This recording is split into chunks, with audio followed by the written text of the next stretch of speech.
नमस्कार दोस्तों, स्वागत है आपका हमारे अपने चैनल इंस्पायरिंग एग्री कॉन्टैक्ट पे। मैं हाजिर हूँ एक नई वीडियो के साथ। आज जो वीडियो मैं लेकर के आया हूँ इसमें हम डिस्कस करने वाले हैं कुछ important questions. But important question रहेंगे बायोलॉजी 11th क्लास के फर्स्ट चैप्टर से, जिसका नाम है लिविंग वर्ल्ड। ये सभी जो इंपॉर्टेंट क्वेश्चंस हैं आपको हेल्पफुल रहेंगे बहुत से एग्जाम। अगर आप तैयारी कर रहे हैं नीट या फिर ICAR-UG, BHU, UP cadet, MP PAT या फिर BCEC जो एंट्रेंस एग्जाम है, इन सभी एग्जाम के लिए आपको ये हेल्पफुल रहने वाले हैं। तो अगेन मैं 15 क्वेश्चन यहाँ पे करवाऊंगा, बट सभी क्वेश्चन इंपॉर्टेंट है, तो आपको कमेंट सेक्शन पे अपना स्कोर बताना कितने क्वेश्चन आपके सही हुए हैं और कितने क्वेश्चन आपके गलत हुए हैं। So let us start the video. First question आपकी स्क्रीन पे आपको विजिबल होगा। तो क्वेश्चन है biological organization start with. Your options are, first option is sub microscopic molecular level, second option is cellular level, third option is organismic level and fourth option is atomic level. I hope आपने अभी तक answers जो वो check कर लिया होगा या फिर आपने टिक कर लिया होगा। तो जो करेक्ट आंसर इसका रहेगा वो रहेगा सेलुलर लेवल। हम सभी जानते हैं कि सेलुलर लेवल से ही बायोलॉजिकल ऑर्गेनाइजेशन जो वो स्टार्ट होती है। ठीक है, it was an easy question. Second question पे आते हैं जल्दी से। सेकंड क्वेश्चन आपकी स्क्रीन के सामने है। Species are generally referred as. Species are generally referred as. तो आपके ऑप्शंस हैं real unit of classification, real basic unit of classification, artificial concept of human mind या फिर हाईएस्ट यूनिट ऑफ क्लासिफिकेशन। तो आपका जो करेक्ट आंसर होगा वो होगा real basic unit of classification. तो आपको पता है तो जो स्पीसीज है वो हमारी जो हायरार्की है उसमें जो है वो सबसे बेसिक जो है वो यूनिट है, तो इसीलिए ये क्लासिफिकेशन का सबसे बेसिक यूनिट माना जाता है। थर्ड क्वेश्चन में जल्दी से आ जाइए। थर्ड क्वेश्चन आपका बहुत इजी एंड बिल्कुल NCERT से आया है क्वेश्चन आपका। National botanical research institute is situated at. आपको बताना है कि नेशनल बोटेनिकल रिसर्च इंस्टीट्यूट कहाँ पे है, लखनऊ, कोलकाता, मुंबई या फिर चेन्नई। तो आपको जो करेक्ट आंसर होगा वो होगा लखनऊ। अनडाउटेडली ये करेक्ट आंसर है, सभी का सही हुआ होगा। नेक्स्ट क्वेश्चन में जल्दी से आते हैं। Question number 4 is term new systematics जो है, द टर्म न्यू सिस्टमैटिक्स किसने दिया था जी, बताइए जल्दी से।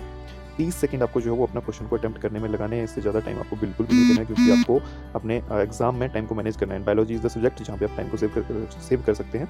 ठीक है, तो यहाँ पे आपके ऑप्शन हैं। First option is Huxley, second is Bateson, third is Linnaeus and fourth is Darwin. The correct answer will B Huxley.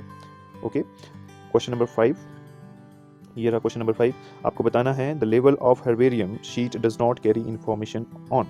कौन सी इन्फॉर्मेशन जो हर्बेरियम शीट होती है उसमें नहीं होती है। ठीक है, वो चीज़ आपको देखनी है, डज नॉट कैरी, तो कंफ्यूज मत होना। तो first option is date of collection, name of collector, local name या फिर हाइट ऑफ द प्लांट। हाँ जी, जल्दी से बताइए क्या होगा इसका correct answer. So the correct answer for this question will be option D, height of the plant. आपको पता है वहाँ पे डेट ऑफ कलेक्शन भी होता है, लोकल नेम और उसका साइंटिफिक नेम कंप्लीटली उसमें लिखा होता है, बट जो उसकी हाइट है वो जो नहीं लिखी होती। काफ़ी फेमस है ये क्वेश्चन भी, तो इजी वन। ठीक है, नेक्स्ट क्वेश्चन की तरफ चलते हैं। Question number 6 is given to you. Taxonomic group of any rank is. Taxonomic group of any rank या फिर एनी कैटेगरी भी हम बोल सकते हैं, ये भी इजी क्वेश्चन है। टेक्सॉन, ट्राइब, रेस या वैरायटी, बताइए। तो इस क्वेश्चन का जो करेक्ट आंसर होगा वो रहेगा टेक्सॉन, ऑप्शन ए। राइट जी, इसमें कुछ समझाने जैसा नहीं है। So I am going next to next question. Question number 7। Question number 7 आपके सामने है। Scientific study of diversity of organism and their evolutionary relationship is. एकदम अगर आपने NCERT पढ़ा है तो वहाँ से डायरेक्ट स्टेटमेंट को उठाया गया है। ये options are morphology, anatomy, taxonomy या फिर systematics. So your correct answer will be systematics, क्योंकि ये बिल्कुल NCERT वाली लाइन है कि scientific study and diversity of organism, जहाँ पे आप जो है वो एवोल्यूशनरी रिलेशनशिप के बेस पे ऑर्गेनिज्म को क्या करते हैं, अरेंज करते हैं।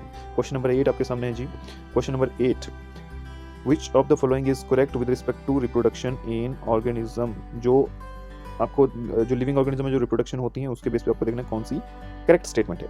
पहला ऑप्शन आपके सामने है exclusive but defining feature, characteristic but not defining feature, defining but non exclusive feature, and fourth option is characteristic but defining feature. So your correct answer will be option B, characteristic feature but non defining feature। क्योंकि आपको पता होगा अगर आपने chapter पढ़ा हुआ detail में, तो यहाँ पे जो रिप्रोडक्शन है ये कैरेक्टरिस्टिक तो है, लिविंग ऑर्गेनिज्म शो करते हैं, बट ये डिफाइनिंग फीचर नहीं है, क्योंकि there are some exceptions. Got it. Next question, question number 9 आपके सामने है जी। तो यहाँ पे आपको क्वेश्चन पूछ रहा है for all the given below organisms reproduction is synonymous with growth except. तो क्वेश्चन अच्छा है, ऑप्शंस देखिए आपको दिए गए हैं, आपको इसको एलिमिनेशन मेथड से करना चाहिए। ठीक है, अगर आपको आता है तो वेरी गुड, अगर नहीं आता है तो मैं आपको बता देता हूँ। देखो क्वेश्चन, इसका जो करेक्ट आंसर है वो रहेगा आपका ऑप्शन डी, मस्का। क्यों रहेगा ऑप्शन डी, क्यों होगा? तो इसको करने का एक ही तरीका है। लाइक देखिए यहाँ पे क्वेश्चन पूछ रहे हैं reproduction is synonymous with the growth except यानी कि देखिए ये क्वेश्चन का कॉन्सेप्ट कुछ ऐसा है कि जो हमारे पास में सिंगल सेल्ड ऑर्गेनिजम्स होते हैं, तो जब सेल अपने आप को दो में डिवाइड करती है तो सिंगल सेल बीच में से कट के, आपको पता है सेल डिवाइड करती है तो दो सेल इसने बना दिए, तो दो सेल बना दिए, तो यहाँ पे डिवीजन तो हो रहा है, सेल डिवीजन हो रहा है, बट ये कहीं ना कहीं रिप्रोडक्शन भी तो हो रही है। देखो एक से दो बन रहे हैं, दिस इज रिप्रोडक्शन। तो कहीं ना कहीं ये जो डॉटर सेल्स हैं, ये जो है वो डॉटर सेल बनी है, तो रिप्रोडक्शन हुई है। तो ऐसा कहाँ देखने को मिलता है कि जहाँ पे सेल डिवीजन भी है और वो synonymous, reproduction is synonymous with the growth. तो ये सेल को डिवाइड होना, सेल का डिवाइड होना मतलब ग्रोथ है, और साथ ही साथ ये रिप्रोडक्शन भी है। तो ऐसा कहाँ मिलता है? सिंगल सेल्ड ऑर्गेनिजम्स को में देखने को मिलता है। तो आपको पता है अमीबा आपका सिंगल सेल है, क्लोरेला आपका सिंगल सेल है, ठीक है, सैल्मोनेला ये भी आपका, ये जो है वो आपका बैक्टीरिया है, तो ये भी सिंगल सेल बैक्टीरिया होता है। तो बच्चा ऑप्शन डी इसका, अगर आपको इसके बारे में नॉलेज नहीं भी है तो आप ऐसे कर सकते थे। तो जो तरीका मैंने अभी अप्लाई किया था दैट इज एलिमिनेशन मेथड, ठीक है। तो यहाँ पे देखिए क्वेश्चन नंबर 10 आपके सामने है, which of the following is incorrect with respect to the feature of life form. आपको यहाँ पे गलत स्टेटमेंट के बारे में बताना है। हाँ जी बताइए जल्दी से, ऑप्शंस आपके सामने गिवन है। इसका जो करेक्ट आंसर होगा वो होगा option B, sexual reproduction, mule, worker bees. तो इनकरेक्ट बताना था, ठीक है। तो इनकरेक्ट ये आपको पता है, जो म्यूल होते हैं दिस आर स्टेराइल होते हैं, ये बिल्कुल भी जो है वो रिप्रोडक्शन शो नहीं करते हैं। तो नेक्स्ट क्वेश्चन की तरफ चलते हैं जल्दी से।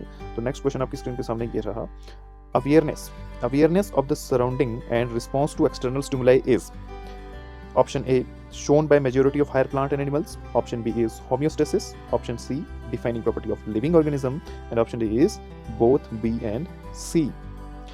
So it's easy question, your correct answer will be option C defining property of the living organism। NCERT में साफ mentioned है, ठीक है, external stimuli यही है। Question number 12 is living organisms show all the following features या फिर all the following properties, but यहाँ पे थोड़ा सा टाइपिंग मिस्टेक है, यहाँ पे एक्सेप्ट होना चाहिए था। आपको ये ढूंढना है कि कौन सी प्रॉपर्टीज हैं जो लिविंग ऑर्गेनिज्म, सभी लिविंग ऑर्गेनिज्म शो करते हैं, बट इसमें से कोई ऐसी प्रॉपर्टी बताइए जो सभी लिविंग ऑर्गेनिज्म शो नहीं करते, ठीक है। So your correct answer will be except, यहाँ पे याद रख लीजिएगा, ठीक है। तो your correct answer will be reproduction, क्योंकि हमें पता है, अभी हमने देखा कि म्यूल वहाँ पे एक्सेप्शन था, ठीक है। तो मेटाबॉलिज्म देखो, मेटाबॉलिज्म सभी में मिलता है, इंट्रिंसिक ग्रोथ सब में मिलती है, सेलुलर ऑर्गेनाइजेशन की डिफाइनिंग फीचर है कहीं ना कहीं, है ना। तो नेक्स्ट क्वेश्चन की तरफ चलते हैं, क्वेश्चन नंबर 13। क्वेश्चन नंबर 13 क्या है जी? The sum total of chemical reaction occurring in the body is called, your options are metabolism, homeostasis, irritability या फिर catabolism। तो आपका जो करेक्ट आंसर यहाँ पे है वो है मेटाबॉलिज्म। एनसीईआरटी की स्टेटमेंट है, बिल्कुल इजी क्वेश्चन था। क्वेश्चन नंबर 14 में आइए जल्दी से। क्वेश्चन नंबर 14 देखिए, आपको गलत मैच बताना है यहाँ पे। Select incorrect match with respect to mode of reproduction. हाँ जी, बाइनरी फिजन अमीबा में हो रहा है, रीजनरेशन प्लेनेरिया में हो रही है, एंडोजिनस बड मॉस प्रोटोनिमा बता रहा है, और बडिंग सार्कोमाइसिस। तो आपका जो करेक्ट आंसर होगा वो होगा एंडोजिनस बड मॉस प्रोटोनिमा वाला। क्यों होगा ये आंसर? क्योंकि आपको पता है जो बाइनरी फिजन अमीबा में बिल्कुल सही है, प्लेनेरिया में रीजनरेशन होती है, बिल्कुल एनसीईआरटी में गिवन है, इवन सार्कोमाइसिस में बडिंग होती है, यानी कि ये यीस्ट है सार्कोमाइसिस। बट ये चीज़ जो है वो मुझे वैसे एनसीईआरटी में नहीं मिली है, बट ये क्योंकि नहीं है तो हमें इसके बारे में नॉलेज नहीं है। तो this will be answer, because यहाँ पे गलत चूज करने के लिए बोला था, तो बाकी तीनों हमारे ऑप्शन क्या है, बिल्कुल सही है। तो ये ट्रिक आपकी बहुत से क्वेश्चनों में अप्लाई होती है, ठीक है। नेक्स्ट क्वेश्चन पे आते हैं, क्वेश्चन नंबर 15 में जो है वो हम आ रहे हैं। This is your question and this is the last question of today's video. जल्दी से बताइए, आपको स्टेटमेंट बतानी है, कौन सी स्टेटमेंट जो है वो यहाँ पे दोनों स्टेटमेंट को पढ़ना है और आपको करेक्ट आंसर जल्दी से बताना है। तो देखिए स्टेटमेंट्स आपकी बोल रही है, 1000 of metabolic reaction occurring simultaneously inside the living body, living organism, be they unicellular और मल्टीसेलुलर। दूसरी स्टेटमेंट बोलती है कि isolated metabolic reaction in vitro are living things, surely non living reactions. क्या बी स्टेटमेंट को पढ़ करके कुछ ऐसी फीलिंग आ रही है कि एनसीईआरटी से एकदम लाइन उठाई है, बट इसको थोड़ा चेंज किया गया है?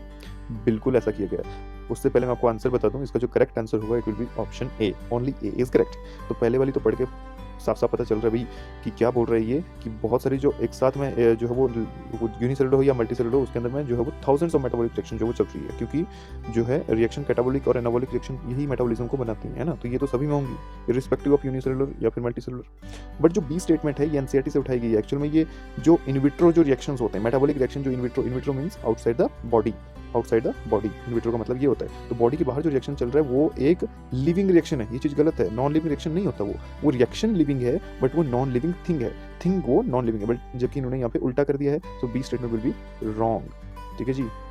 आई होप आपको समझ आ गया होगा। आपका पहला जो ए है यहाँ पे आंसर है, ठीक ठीक है जी, तो ये हमारा वीडियो था। अगर आपको अच्छा लगा आप तो लाइक कीजिए, इवन इसको शेयर भी कीजिए। और इसके अलावा दोस्तों मैं आपको बता दूं थोड़ा सा कि आप हमें अपने जो सोशल मीडिया प्लेटफॉर्म है वहाँ पे भी आप हमें फॉलो कर सकते हो, जिसमें हमारे इंस्टाग्राम एंड टेलीग्राम भी आपके जो लिंक है इसका आपको गिवन होगा डिस्क्रिप्शन बॉक्स पे। और इसके अलावा हमारा एक ऐप भी है जहाँ पे आपको जो फ्री आपको टेस्ट मटेरियल है, इवन साथ में स्टडी मटेरियल है, वो आपको गिवन होगा। ठीक है, तो आप इसको इंस्टॉल कर सकते हैं प्ले स्टोर से। इंस्पायरिंग एग्रीकॉन जो है ऐप का नाम है, आप इसको प्ले स्टोर से इंस्टॉल करें और फ्री टेस्ट और स्टडी मटेरियल आपको वहाँ पे मिलने वाला है। ठीक है, तो आप हमारे साथ इसी तरह से बने रहिए। मिलते हैं नेक्स्ट वीडियो में, तब तक के लिए थैंक यू सो मच।